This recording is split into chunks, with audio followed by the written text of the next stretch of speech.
नमस्कार दोस्तों, स्वागत है आपका एक बार फिर से आपके अपने YouTube चैनल एडवांस स्टडीज़ में। दोस्तों, आज के इस वीडियो लेक्चर में हम देखने वाले हैं बिजोलिया किसान आंदोलन से संबंधित प्रश्न।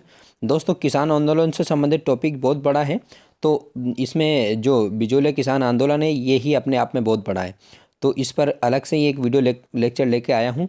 और दोस्तों, किसान आंदोलन से जब भी प्रश्न आता है तो इस किसान आंदोलन से निश्चित रूप से एक प्रश्न पूछा जाता है। तो इत्मीनान से देखिए सारे प्रश्नों को विश्लेषण के साथ में हम देखने वाले हैं। दोस्तों, यदि वीडियो अच्छा लगे तो प्लीज़ चैनल को सब्सक्राइब करिए, वीडियो को लाइक करिए और अपने दोस्तों के साथ शेयर करिए। ओके दोस्तों, तो चलो देखते हैं आज के इस वीडियो लेक्चर का पहला प्रश्न ये रहा आपके सामने। दोस्तों, बिजोलिया किसान आंदोलन प्रारंभ होने के समय बिजोलिया का जागीरदार कौन था? बताइएगा दोस्तों, बताइएगा।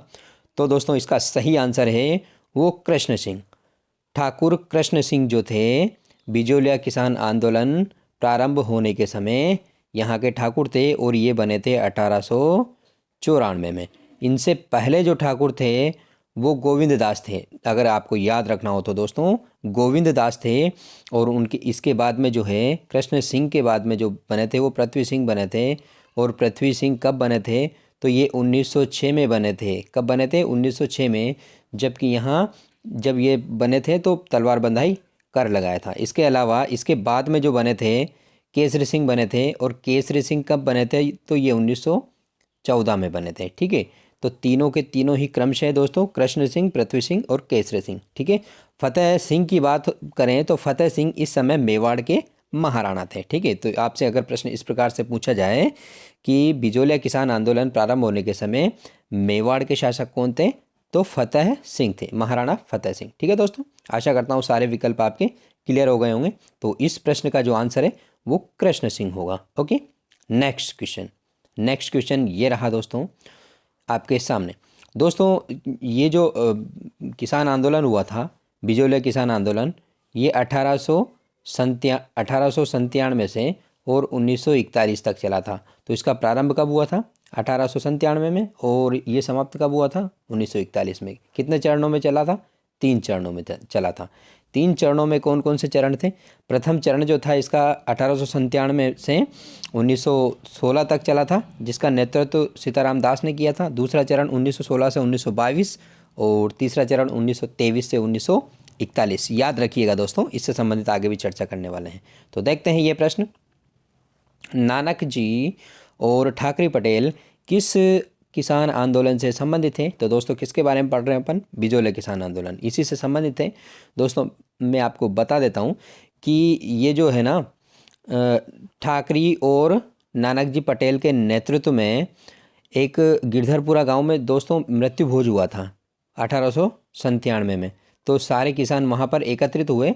तो इन्होंने ठाकरे और नानक जी पटेल के नेतृत्व में इनको उदयपुर भेजा था। और उदयपुर भेजकर वहाँ के अधिकारी थे हामिद हुसैन, उनसे मिले थे ये। तो और जो इनकी लाग भाग और विभिन्न प्रकार की इनकी समस्याएं हैं उनसे अवगत करवाया था। ठीक है, नेक्स्ट क्वेश्चन ये रहा आपके सामने। गिरधरपुरा गांव से ही दोस्तों इस आंदोलन की शुरुआत मानी जाती है। बिजोलिया ठिकाने ने चौरी कर नामक नई लाग कब लगा दी? कब लगाई थी दोस्तों, बताइएगा। तो इसका सही आंसर है 1903। 1903 में बिजोलिया ठिकाने में प्रत्येक लड़की के विवाह पर 5 रुपये, हाँ जी दोस्तों, 5 रुपये ठिकाने में जमा करवाने पड़ते थे, जिससे 1905 तक लगभग 200 कन्याएं अविवाहित थी दोस्तों। 1905 में इसमें कुछ रियायतें दी थी दोस्तों। ठीक है, उसके बाद में ये मामला शांत हुआ था। ठीक है, और दोस्तों 1906 में जो है 1906 में कृष्ण सिंह के बाद में पृथ्वी सिंह यहाँ के ठाकुर बने थे, तो तलवार बंधाई कर लगाया था। 1906 में कौन सा कर लगाया था दोस्तों? तलवार बंधाई कर लगाया था। इसको भी आप याद रखिएगा, तलवार बंधाई कर लगाया था। ठीक है, इसको भी आपको याद रखना है, दोनों को, एक ही क्वेश्चन से दोनों चीज़ें आपको याद रखनी है। ठीक है, नेक्स्ट क्वेश्चन ये रहा आपके सामने। क्वेश्चन आ गया दोस्तों। ठाकुर कृष्ण सिंह के बाद 1906 में ठाकुर पृथ्वी सिंह बिजोलिया का जागीरदार बना। ये कहाँ से गोद लिए गए थे ये बताइएगा आप। कामा से, बदनोर से, बेंगू से, डीग से। तो दोस्तों इसका सही आंसर है वो है कामा। क्या है? कामा। दोस्तों आप मुझे कमेंट करके बताइए कि जो बिजोलिया ठिकाना था उसके संस्थापक कौन थे। दोस्तों आपने महाराणा सांगा पढ़ा होगा, उसमें अशोक परमार का नाम सुना होगा आपने। अशोक परमार को ऊपरमाल की जागीर दी थी किसने? महाराणा सांगा ने। तो अशोक परमार ही बिजोलिया ठिकाने का संस्थापक माना जाता है। ठीक है दोस्तों, इसको याद रखिए। ठीक है, अब आप मुझे कमेंट करके ये तो बता ही सकते हैं कि जो अशोक परमार था वो कहाँ का था, बताइएगा दोस्तों। इसी में ये विकल्प है, इन्हीं में उसका आंसर है। ठीक है, नेक्स्ट ये रहा दोस्तों पांचवा प्रश्न। प्रारंभिक चरण में बिजोलिया किसान आंदोलन का नेतृत्व किसने किया? तो दोस्तों इसका सही आंसर जो है साधु सीताराम दास। जी हाँ, साधु सीताराम दास ने प्रारंभिक चरण में इसका नेतृत्व किया था। ठीक है, नेक्स्ट क्वेश्चन ये रहा आपके सामने। छठा प्रश्न, विजय सिंह पथिक ने बिजोलिया किसान आंदोलन के द्वितीय चरण में नेतृत्व कब संभाला? तो दोस्तों इसका सही आंसर है वो है 1916। जी हाँ, 1916 इसका सही आंसर है। ठीक है, नेक्स्ट क्वेश्चन ये रहा आपके सामने सातवां प्रश्न। बिजोलिया में विद्या प्रचारिणी सभा का गठन किसने किया? विद्या प्रचारिणी सभा का गठन किसने किया? बिजोलिया की बात हो रही है दोस्तों। इसकी स्थापना जो है बहुत पहले ही हरिभाई किंकर ने की थी। तो इसकी में जो है बिजोलिया में इसका गठन किसने किया था, बताइएगा दोस्तों। तो इसका सही आंसर है विजय सिंह पथिक। विजय सिंह पथिक। जी हाँ दोस्तों, 1916 में विजय सिंह पथिक ने बिजोलिया में विद्या प्रचारिणी सभा का गठन किया था। ठीक है, नेक्स्ट क्वेश्चन ये रहा आठवां प्रश्न। ये रहा आठवां प्रश्न आपके सामने, थोड़े विकल्प कम दिख रहे हैं। मान मान रे मेवाड़ा राणा प्रजा पुकारे रे, रूस जार को पतो न लाग्यो सुन राणा फतमाल रे। फतमाल का मतलब फतेह सिंह को। ऐसे जो गीत है वो किसने लिखे थे? जैसे गीतों के माध्यम से बिजोलिया में किसने जनजागृति फैलाई? तो इसका आंसर आपको देना है। तो दोस्तों ये जो गीत लिखे या इस प्रकार से के गीतों से जनजागृति जो फैलाई वो फैलाई थी प्रज्ञा चक्षु भंवरलाल स्वर्णकार ने। प्रज्ञा चक्षु भंवरलाल स्वर्णकार ने। दोस्तों पहले विकल्प ब्रह्मदेव और फतेह करण चारण जो है ये साधु सीताराम दास के साथ में पहले चरण के कार्यकर्ता थे। ठीक है, बिजोलिया किसान आंदोलन के पहले चरण के जो कार्यकर्ता थे वो ब्रह्मदेव और फतेह करण चारण थे। और ये गीत लिखा है ये प्रज्ञा चक्षु स्वर्णकार ने लिखा है। विजय सिंह पथिक के बारे में और आगे चर्चा करने वाले हैं हम। ठीक है, नेक्स्ट क्वेश्चन ये रहा आपके सामने। बिजोलिया में स्थिति पर नियंत्रण करने के लिए मेवाड़ सरकार ने 1919 में किसानों की शिकायतों की जांच करने के लिए एक आयोग गठित किया था जिसमें शामिल नहीं थे। तो कौन नहीं था दोस्तों? ठाकुर अमर सिंह बिल्कुल थे, न्यायाधीश फजल अली बिल्कुल थे, हाकिम बिंदुलाल बिल्कुल थे। दोस्तों इसमें जो रेजिडेंट विल्किंसन थे, मेवाड़ के जो रेजिडेंट, वो इसमें शामिल नहीं थे। तो इस क्वेश्चन का आंसर जो है वो क्या हो जाएगा? Resident Wilkinson. Okay, next question दोस्तों ये रहा आपके सामने। विजय सिंह पथिक ने कानपुर से प्रकाशित होने वाले गणेश शंकर विद्यार्थी के किस समाचार पत्र के माध्यम से बिजोलिया किसान आंदोलन को देश भर में चर्चित बनाया था? तो दोस्तों इसका सही आंसर जो है वो है प्रताप के माध्यम से, गणेश शंकर विद्यार्थी का। दोस्तों इसमें जो बाकी के जो तीन विकल्प है इनमें भी बिजोलिया किसान आंदोलन से संबंधित समाचार छपते थे, लेकिन ये बाद में। भारत मित्र जो है दोस्तों, भारत मित्र समाचार कलकत्ता से छपता था। कहाँ से? कलकत्ता से छपता था। और अभ्युदय जो है ये प्रयाग से छपता था। कहाँ से? प्रयाग से छपता था। और मराठा जो है ये पुणे से छपता था, पुणे महाराष्ट्र से छपता था। इन समाचार पत्रों में भी बिजोलिया किसान आंदोलन से संबंधित समाचार छपे थे, आपको ध्यान रखना है। लेकिन सर्वप्रथम चर्चित बनाया है वो प्रताप ने बनाया है। अगर आपसे प्रश्न ये पूछा जाए कि कौन से समाचार पत्र बिजोलिया किसान आंदोलन से संबंधित थे या बिजोलिया किसान आंदोलन से संबंधित समाचार छापते थे, तो ये सारे ही उसमें आएंगे। लेकिन इसको सर्वप्रथम देश भर में चर्चित बनाया वो बनाया था दोस्तों किसने? प्रताप ने। दोस्तों सारे क्वेश्चन ऑर्गेनिक है। ऑर्गेनिक का मतलब है दोस्तों सारे क्वेश्चन मैंने खुद ने बनाए हैं पूरी डिटेल्ड बुक पढ़ करके। तो मैंने इसको होलिस्टिक अप्रोच के साथ बनाया है। कोशिश की है कि सारा टॉपिक इसमें क्लियर हो जाए, ठीक है। गांधी जी ने बिजोलिया किसान आंदोलन की जांच के लिए किसको भेजा था? तो दोस्तों इसके लिए गांधी जी ने महादेव देसाई को भेजा था, जो इनके निजी सचिव थे दोस्तों। क्या थे? निजी सचिव थे, इनको भेजा था महादेव देसाई को, ठीक है दोस्तों। नेक्स्ट क्वेश्चन ये रहा 12वां प्रश्न। विजय सिंह पथिक ने कांग्रेस के किस अधिवेशन में बिजोलिया किसान आंदोलन के मामले को रखा था? तो इसका सही आंसर है दोस्तों अमृतसर अधिवेशन, जो कि 1921 में हुआ था। 1921 में अमृतसर में कांग्रेस का जो अधिवेशन हुआ था उसमें विजय सिंह पथिक ने बिजोलिया किसान आंदोलन को रखा था, ठीक है। नेक्स्ट क्वेश्चन ये रहा दोस्तों आपके सामने। नेक्स्ट क्वेश्चन है, मेवाड़ महाराणा ने फरवरी 1921 में बिजोलिया किसानों की स्थिति के लिए एक जांच आयोग की नियुक्त किया, उसमें शामिल थे। कौन शामिल थे दोस्तों? तो इसका आंसर देना है ठाकुर राज सिंह, रमाकांत मालवीय या तख्त सिंह। तो दोस्तों सारे के सारे ही इसमें शामिल थे। उपयुक्त सभी इसका आंसर हो जाएगा दोस्तों, ठीक है। Next question. अब दोस्तों ये जांच समिति आई में जांच करने के लिए, तो इसके लिए प्रतिनिधि भी मिलेंगे किसान आंदोलन के। तो दोस्तों देखते हैं आगे इस 14वां प्रश्न। राजस्थान के एजीजी हॉलैंड ने उसके सचिव आजलवी, मेवाड़ रेजिडेंट विल्किंसन, मेवाड़ के दीवान सुभाष चंद्र चटर्जी, शायर हकीम बिहारी लाल की एक उच्च स्तरीय समिति गठित की थी। बिजोलिया में इसको कब भेजा? कब भेजा दोस्तों? तो इसका सही आंसर है 1922। जी हाँ दोस्तों 1922 इसका सही आंसर है।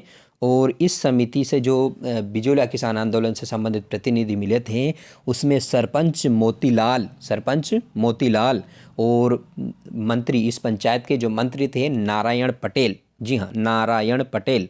और इसके अलावा राजस्थान सेवा संघ के जो सचिव थे राम नारायण चौधरी, ये भी मिले थे। और इसके अलावा एक और सदस्य थे माणिक्यलाल वर्मा। तो 4 सदस्य जो बिजोलिया किसान आंदोलन की समिति थी उससे संबंधित मिले थे। ध्यान रखना एक बार फिर, मोतीलाल, नारायण पटेल, राम नारायण चौधरी और माणिक्यलाल वर्मा, ठीक है दोस्तों। ओके नेक्स्ट क्वेश्चन ये रहा आपके सामने 15वां प्रश्न। 11 फरवरी 1922 को ठिकाने और किसानों के मध्य हुए समझौते के अनुसार क्या किया गया?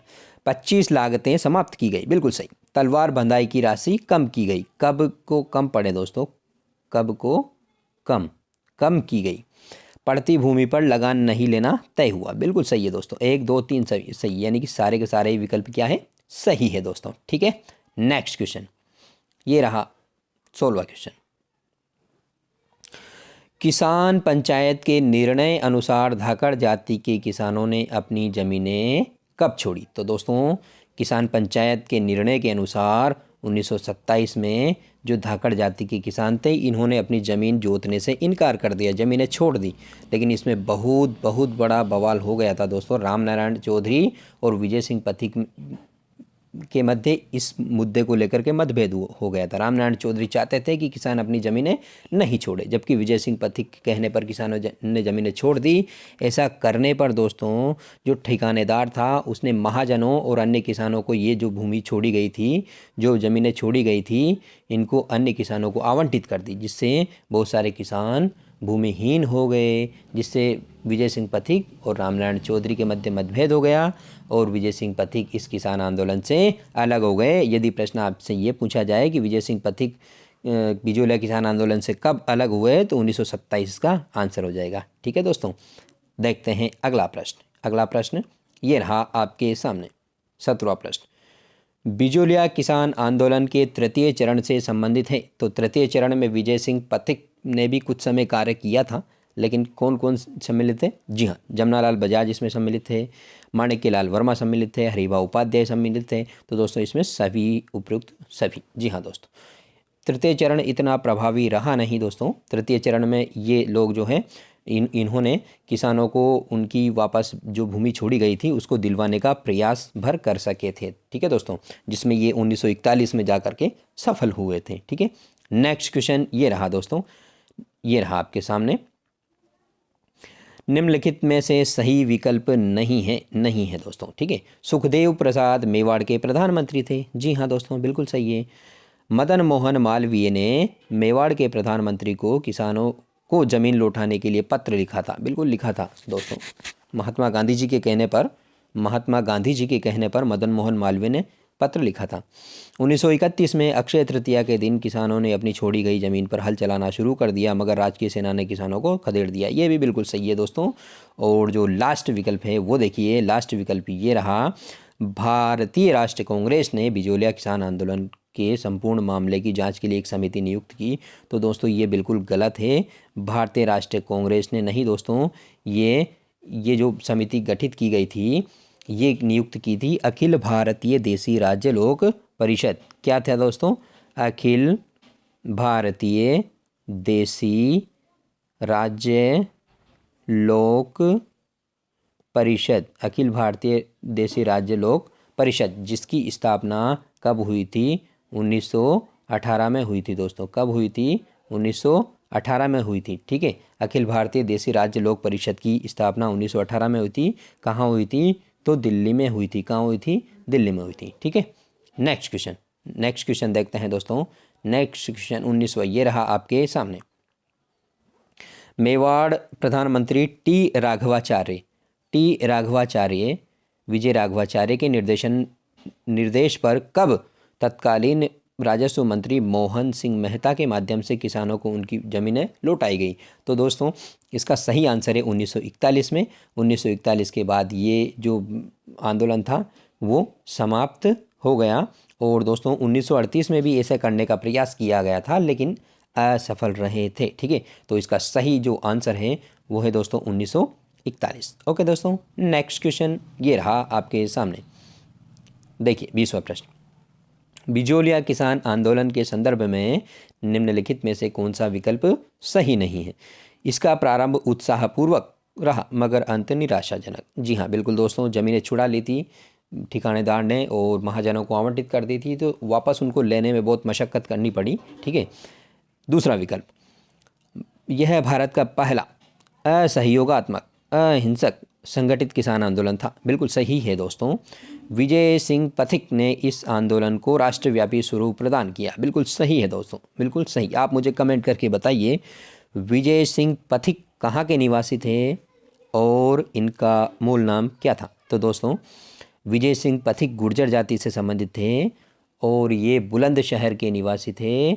और विजय सिंह पथिक जो है इनका मूल नाम भूप सिंह था। क्या नाम था? भूप सिंह था दोस्तों, याद रखना है इसको बिल्कुल। और विजय सिंह पथिक को जो है दोस्तों 1915 में एक सशस्त्र क्रांति होनी थी, उसके संदर्भ में राजस्थान में भेजा था। ठीक है दोस्तों, तो इसका अगला विकल्प देखते हैं दोस्तों। यह आंदोलन अपने उद्देश्य में पूर्णतया सफल रहा। दोस्तों पूर्णतया सफल नहीं कहा जा सकता है इसको। क्यों नहीं कहा जा सकता है?